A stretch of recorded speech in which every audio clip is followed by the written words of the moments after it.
Nos dias de Noé, havia sinais de decadência, mas a terra ainda era rica e formosa graças à providência divina. As colinas eram coroadas de majestosas árvores e sustentavam ramos carregados de frutas. As planícies vastas, semelhantes a jardins, exalavam a fragrância de milhares de flores. Os frutos da terra eram de grande variedade, quase sem limites. As árvores sobrepujavam em tamanho, beleza e proporção a qualquer uma que hoje exista.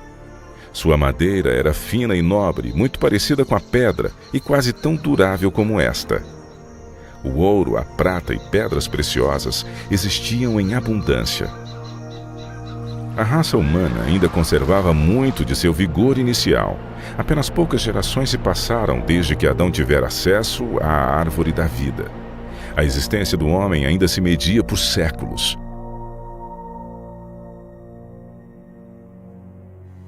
Se aquele povo longevo houvesse se dedicado ao serviço de Deus, com suas raras capacidades para planejar e executar, teriam feito do nome de seu Criador um louvor na terra e correspondido ao propósito por que Ele lhes dera a vida. Eles, porém, não fizeram isto.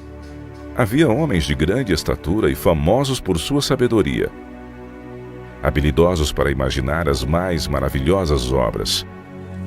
Sua culpa, porém, ao dar rédeas soltas à iniquidade, estava em proporção com a sua perícia e habilidade mental. Deus dera aos antediluvianos muitas e riquíssimas dádivas, mas usaram a sua generosidade para se glorificarem e as tornaram em maldição, fixando suas afeições nos dons ao invés de no doador. Utilizavam o ouro, a prata, as pedras preciosas e as finas madeiras na construção de mansões para si, esforçando-se por sobrepujar uns aos outros no embelezamento de suas moradas com a mais habilidosa mão de obra. Procuravam apenas satisfazer os desejos de seu orgulhoso coração e se deleitavam em cenas de prazer e impiedade. Sem vontade de conhecer a Deus, logo negaram a sua existência. Adoravam a natureza ao invés do Deus da natureza. Exaltavam a inteligência humana, adoravam as obras de suas próprias mãos e ensinaram seus filhos a adorar imagens de escultura. Construíram altares para seus ídolos à sombra das majestosas árvores. Bosques extensos que conservavam a folhagem durante todo o ano eram dedicados ao culto de falsos deuses. Estes bosques estavam ligados a belos jardins, através de longas e sinuosas avenidas adornadas por árvores carregadas de fruta e de todo tipo de estátuas. Tudo fora planejado de forma a agradar os sentidos e fomentar os desejos pecaminosos do povo. Isso os induziu a participarem do culto idólatra. Os adoradores de falsos deuses dotaram suas divindades com atributos e paixões humanas, e assim sua norma de caráter se degradou à semelhança da humanidade pecadora. Viu o Senhor que a maldade do homem se multiplicara sobre a terra, e que toda a imaginação dos pensamentos de seu coração era só má continuamente. A terra corrompeu-se diante da face de Deus e encheu-se de violência. Deus deu ao homem os seus mandamentos como regra de vida, mas a sua lei era transgredida e todos os pecados imagináveis eram praticados. A maldade do homem era aberta e ousada, a justiça pisada no pó. Os gritos dos oprimidos chegavam até ao céu. O mundo ainda estava em sua infância, porém a maldade se tornou tão profunda e generalizada que Deus não mais podia suportar. Ele disse: destruirei de toda a face da terra o homem que criei. Declarou que seu espírito não contenderia para sempre com a raça decaída. Se não cessassem de poluir com seus pecados o mundo e seus ricos tesouros, ele os eliminaria de sua criação e destruiria as coisas com que tanto amor os havia abençoado. Acabaria com os animais do campo e a vegetação que fornecia tão abundante provisão de alimento, e transformaria a formosa terra em um vasto cenário de desolação e ruína.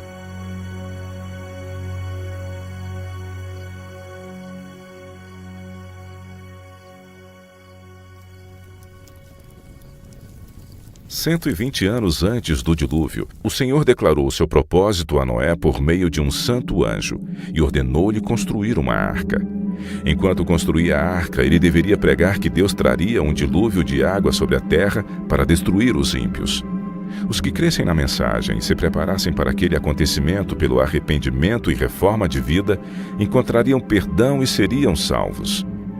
Deus deu a Noé as dimensões exatas da arca e instruções explícitas com relação à sua construção em todos os pormenores. A sabedoria humana não poderia ter concebido uma estrutura de tão grande resistência e durabilidade. Deus foi o projetista e Noé o construtor-chefe. Tinha uma altura de 3 andares com apenas uma porta que ficava na lateral. A luz entrava por cima e os compartimentos foram arranjados de tal forma que eram todos iluminados. O material empregado na construção da arca era o cipreste ou madeira de gopher, a qual estaria isenta de apodrecimento durante centenas de anos. A construção dessa imensa estrutura foi um processo lento e trabalhoso. A arca, por si mesma, não poderia resistir à tempestade que viria sobre a terra. Unicamente Deus podia preservar seus servos das águas tempestuosas. Noé, pela fé, quando foi avisado divinamente das coisas que ainda não se viam, temeu, e para a salvação de sua família preparou a arca, pela qual condenou o mundo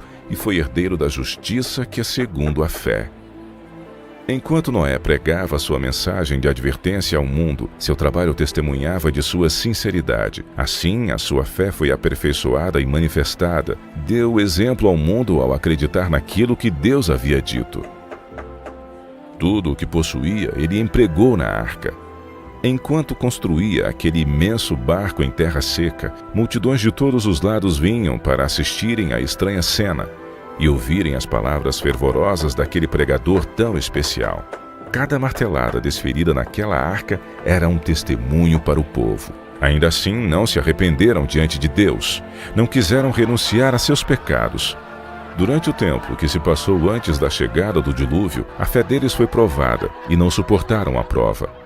Vencidos pela incredulidade da maioria, voltaram-se aos seus companheiros anteriores, rejeitando a solene mensagem. Alguns ficaram profundamente convencidos e teriam atendido às palavras de aviso, mas tantos eram os que zombavam e ridicularizavam que acabaram participando do mesmo espírito. Nem todos os homens daquela geração eram idólatras no sentido mais amplo do termo.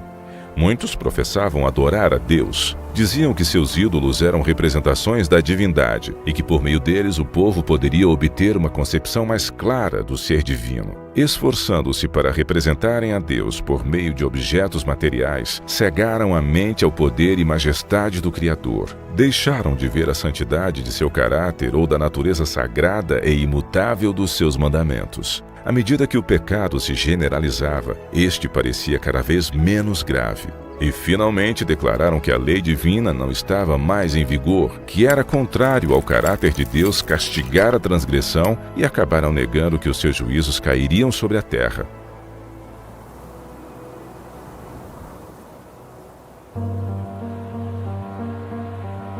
Se aquela geração houvesse obedecido à lei divina, os homens teriam reconhecido a voz de Deus na pregação de seu servo. Mas ao rejeitarem a luz, suas mentes tornaram-se tão cegas que realmente acreditavam que a mensagem de Noé era um delírio. As multidões de maiorias não estavam do lado da justiça. O mundo voltou-se contra a justiça e a lei de Deus. Noé foi considerado um fanático. O mundo ria-se da loucura daquele homem iludido. E ao invés de humilharem seus corações diante de Deus, insistiram em sua desobediência e maldade como se Deus não tivesse falado através de seu servo. Noé permaneceu firme como uma rocha em meio à tempestade. Rodeado pelo desdém e ridicularização popular, ele se distinguiu por sua santa integridade e fidelidade inquebrantável. Suas palavras eram acompanhadas de poder. Seu relacionamento com Deus lhe dava força do poder infinito. Durante 120 anos, sua voz anunciou aos ouvidos daquela geração acontecimentos que, segundo a sabedoria humana, estavam fora de cogitação. O mundo antes do dilúvio argumentava que as leis da natureza haviam permanecido inalteradas por séculos. As estações haviam sucedido umas às outras. Até ali, nunca havia chovido. A terra era regada por uma neblina ou orvalho, mas devido à sua obstinada resistência às reprovações da consciência, aquela geração encheu a medida de sua iniquidade e se tornou madura para a destruição. Seu tempo de graça estava prestes a terminar. Noé havia seguido fielmente as instruções que havia recebido de Deus. A arca havia sido concluída exatamente como Deus determinara. Havia provisão de alimentos para homens e animais. E agora o servo de Deus fez o seu último e solene apelo ao povo. Em um angustiante apelo que as palavras não podem descrever, Noé suplicou que buscassem refúgio enquanto ainda podiam achar.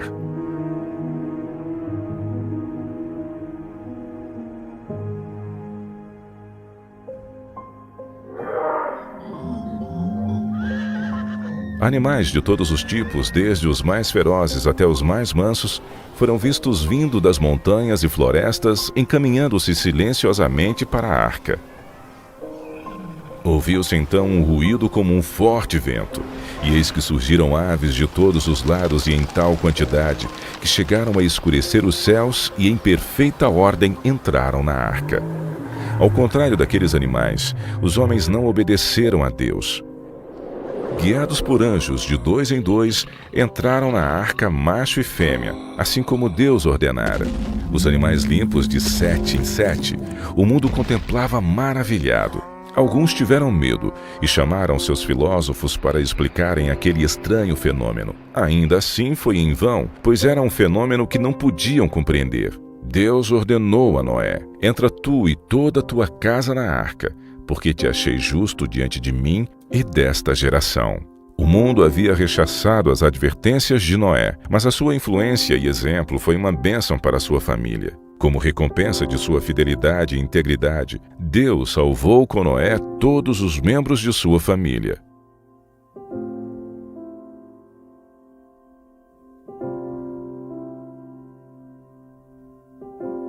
O clamor da misericórdia havia acabado para aquela raça culpada. Os animais do campo e as aves do céu haviam entrado em seu refúgio. Noé e sua família estavam dentro da arca. Depois o Senhor fechou a porta. Viu-se um lampejo de luz deslumbrante e uma nuvem de glória mais vívida que o relâmpago que desceu do céu e pairou diante da porta da arca. A porta maciça, que não poderia ser fechada pelos que estavam dentro, foi lentamente fechada por mãos invisíveis. Noé ficou do lado de dentro, enquanto aqueles que rejeitaram a misericórdia de Deus do lado de fora. O selo de Deus havia sido posto na porta. Deus a havia fechado e somente Deus poderia abri-la. Após 7 dias que Noé e sua família entraram na arca, não houve sinais da iminente tempestade. Mas, ao 8º dia, nuvens negras cobriram o céu. Ouviu-se o estampido do trovão e o lampejo do relâmpago. Logo passaram a cair grandes gotas de chuva. O mundo nunca havia testemunhado nada parecido, e o medo tomou conta do coração dos homens. Todos perguntavam em seus corações: teria Noé razão? Estará o mundo condenado à destruição? O céu se escurecia cada vez mais. A chuva tornava-se ainda mais intensa. Os animais corriam aterrorizados, seus gritos discordantes pareciam lamentar seu próprio destino e o da humanidade. Se romperam então as fontes do grande abismo, e as janelas do céu se abriram. A água parecia cair das nuvens em enormes cataratas. Os rios romperam seus limites e inundaram os mares. Jatos de água irrompiam da terra com força indescritível, arremessando pedras maciças para o ar, que quando caíam se enterravam profundamente no solo. Os altares onde haviam oferecido sacrifícios humanos foram destruídos, e os idólatras temeram diante do poder do Deus vivo, compreendendo que a causa de sua ruína foi a destruição e a idolatria. À medida que a violência da tempestade aumentava, árvores, edifícios, rochas e terra foram lançados em todas as direções. Por cima do rugido da tempestade, era possível ouvir os lamentos de um povo que havia desprezado a autoridade de Deus. Muitos estavam frenéticos de medo e esticaram seus braços à arca, implorando para lhes permitirem entrar. Suas súplicas, porém, foram em vão e se convenceram de que há um Deus no céu que governa tudo. Alguns, tomados pelo desespero, tentaram romper a arca para entrar nela. Porém, a firme estrutura resistiu a todos os seus esforços. Outros se penduraram na arca, até serem arrancados pelas forças das águas ou caírem devido à colisão com rochas e árvores. Cada fibra da maciça arca tremia quando era golpeada pelos violentos ventos que a empurravam de um lado para o outro. Os gritos dos animais dentro da arca expressavam seu medo e dor. Ainda assim, apesar de toda a violência dos elementos, a arca continuava flutuando em segurança. Algumas pessoas tomaram seus filhos e agarraram-se aos lombos de animais, sabendo que estes procurariam salvar as suas vidas subindo nas montanhas mais altas, a fim de escapar da água que não parava de subir. Outros se ataram às altas árvores que estavam no cume das montanhas. Refúgio após refúgio que prometia segurança acabava sendo abandonado.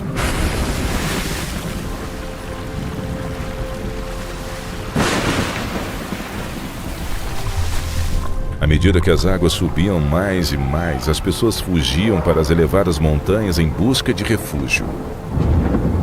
Em muitos lugares, homens e animais disputavam o mesmo espaço, mas todos eram varridos pela fúria das águas. A partir dos picos mais altos, os homens contemplavam um enorme oceano sem praias.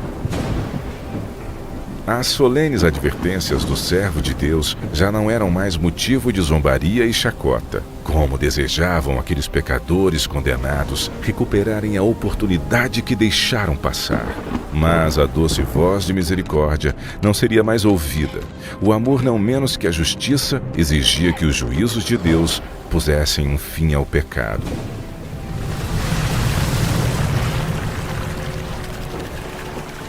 As águas vingadoras varreram o último refúgio. Aqueles que desprezaram a Deus morreram naquelas águas escuras. Pela palavra de Deus, aquele mundo pereceu coberto com as águas do dilúvio. Mas os céus e a terra que agora existem estão reservados pela mesma palavra para o fogo até o dia do juízo e da perdição dos homens ímpios. Outra tempestade está por vir, e pecado e pecadores serão destruídos.